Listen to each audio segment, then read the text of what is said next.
कर्नाटक चुनाव में हार के बाद भाजपा इस हार को पचा तो रही है, लेकिन ये इतना आसान नहीं होने वाला, खास करके तब जब विपक्षी एकता की मुहिम की कवायद पूरे देश में चल रही हो।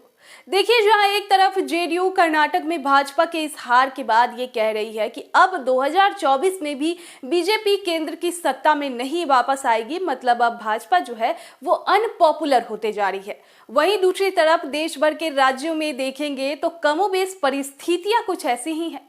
कर्नाटक में कांग्रेस को जीत के बाद एक नया जीवन मिल गया है। अब जो है वो हर कोशिश कर रही है कि जिससे कि बीजेपी को हरा सके। दीक्षांत एडुटेक लाया है दीक्षांत ई लर्निंग ऐप। बने दीक्षांत का चैनल पार्टनर और अर्न करे लाखों रुपए प्रति महीने। चैनल पार्टनर बनने के लिए विजिट करें www.dikshants.com। लेकिन इस दौरान एनडीए का जो कुनबा है बिहार में, जिसमें पशुपति पारस भी आते हैं और उनको कर्नाटक में प्रचार प्रसार के लिए भी एनडीए लेकर गई थी, तो कहीं ना कहीं ये जो हार का टिकरा है वो पशुपति पारस पर भी फूटता है। आपको बता दें कि फिलहाल एनडीए का कुनबा 2 दलों का है और बहुत सारे दल से बातचीत चल रही है। वो सारे दल जल्द ही एनडीए में शामिल हो सकते हैं और इन्हीं दलों में चिराग पासवान का भी नाम सामने आता है। उनको लेकर ये भी कयास लगाए जा रहे हैं कि वो भी जल्द ही एनडीए में शामिल होंगे। चिराग पासवान भाजपा की बात तो जरूर करते हैं, भाजपा की शैली पर काम भी करते हैं, लेकिन एक सेफ डिस्टेंस जो है उन्होंने भाजपा से बनाया हुआ है।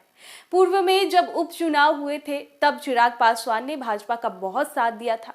हालांकि अंत में क्या होना है ये बिहार की राजनीति भविष्य में आगे चलकर पता चल जाएगा, लेकिन चिराग पासवान को जो ये एहसास दिलाया जा रहा था पशुपति पारस की पार्टी के तरफ से कि उनको कर्नाटक में प्रचार प्रसार के लिए बुलाया गया और चिराग की तो पूछ तक नहीं हुई।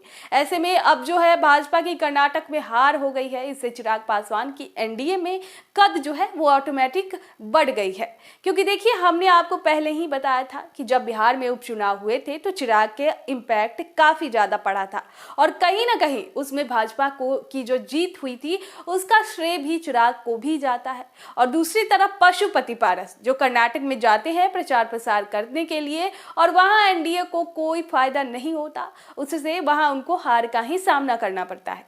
ऐसे में अगर एनडीए से कंपेयर करता तो उसमें चिराग पासवान का कद जो है वो बढ़ जाता है। वहीं आपको बता दें कि चिराग पासवान जब एयरपोर्ट पर पहुंचे तो मीडिया ने उनसे सवाल किया कि क्या कर्नाटक चुनाव में जो भाजपा की हार हुई है उससे 2024 के जो चुनाव आने वाले हैं उसमें कुछ फर्क पड़ेगा या नहीं। इसका जवाब चिराग ने दिया कि देखिए, एक राज्य का हार या जीत से ये तय नहीं किया जा सकता कि 2024 में केंद्र में किसकी सरकार बनेगी। और जहां तक बात एक विपक्षी एकजुटता की है तो वो तो अभी शुरू ही हुआ है और इसमें काफी वक्त लगने वाला है। उन्होंने नीतीश कुमार को लेकर यह भी कहा कि अगर नीतीश कुमार पीएम का चेहरा होंगे तो उनके चेहरे पर तो कोई राजी नहीं होने वाला है। चिराग पासवान ने कहा कि परिस्थितियों में उतार चढ़ाव तो आते रहते हैं, लेकिन 2024 में प्रधानमंत्री का चेहरा नरेंद्र मोदी के मुकाबले दूसरा कोई भी उतना पावरफुल चेहरा नहीं है। अब देखना तो ये होगा कि चिराग को एनडीए कितना महत्व देती है इस कर्नाटक चुनाव के हार के बाद, या फिर चिराग अपना रास्ता अब अलग कर लेंगे। दीक्षांत एडुटेक लाया है दीक्षांत डिजिटल क्लास। दीक्षांत डिजिटल क्लास का उपयोग कर छात्र बना सकते हैं पढ़ाई को बेहद आसान और मजेदार। दीक्षांत डिजिटल क्लास को स्कूल में बैठकर देखना है तो पेन ड्राइव और स्मार्ट टीवी बनेगा सही माध्यम। चलिए अब ये भी जानते हैं कि दीक्षांत डिजिटल क्लास का फी स्ट्रक्चर क्या होगा।